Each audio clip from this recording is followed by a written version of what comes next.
শুভ সন্ধ্যা। কেমন আছেন সবাই? আশা করি ভালোই আছেন। আমিও ভালো আছি। আজকে আপনাদের জন্য নিয়ে এসেছি একটি চাল কুমড়ার রেসিপি।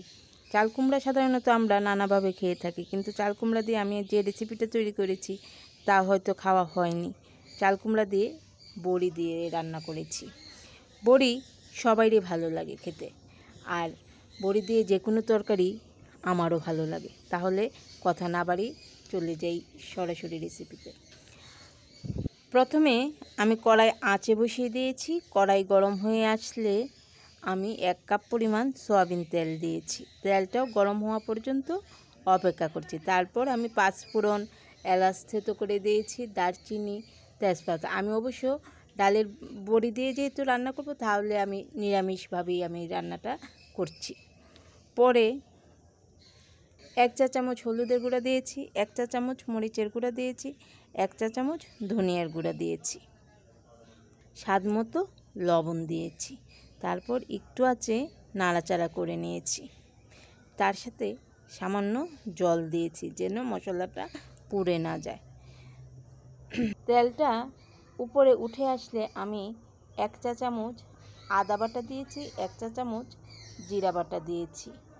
তারপর মশলাটা ভালোভাবে কষিয়ে নেওয়ার চেষ্টা করছি। পরে আমি দই দিয়েছি। আমি অবশ্য মিষ্টি দই ব্যবহার করি, সেই জন্য আমি দিয়ে দিয়েছি মিষ্টি দই 1 কাপ পরিমাণ। তারপর মশলাটার সাথে দইটা ভালোভাবে কষিয়ে নেওয়ার চেষ্টা করছি।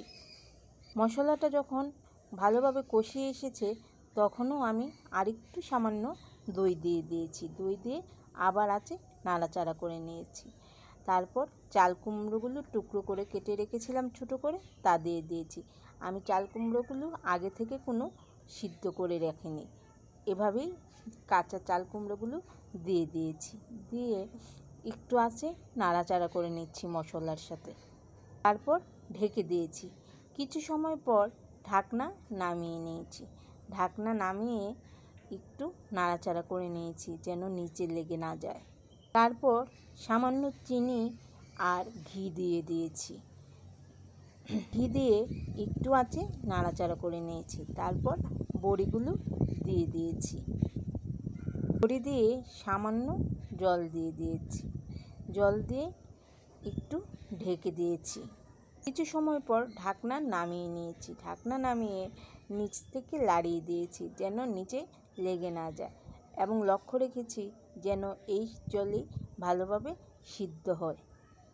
কিছু সময় পর পর আমি নাড়িয়ে নিয়েছি যেন লেগে না যায়। তারপর যখন ঝোলটা ভালোভাবে মাখো মাখো হয়ে এসেছে এবং কুমড়ার সাথে একদম মশলাটা ভালোভাবে মিশে এসেছে, তখন আমি নামিয়ে নিব।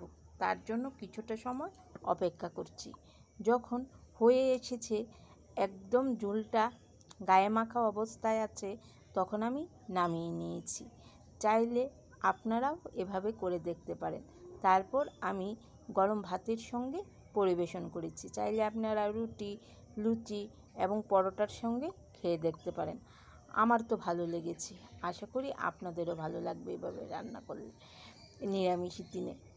আর যদি ভালো লেগে থাকে তাহলে অবশ্যই কমেন্ট করবেন, আমি অপেক্ষায় রইলাম। আপনারাও ভালো থাকবেন এবং আমার জন্য দোয়া করবেন।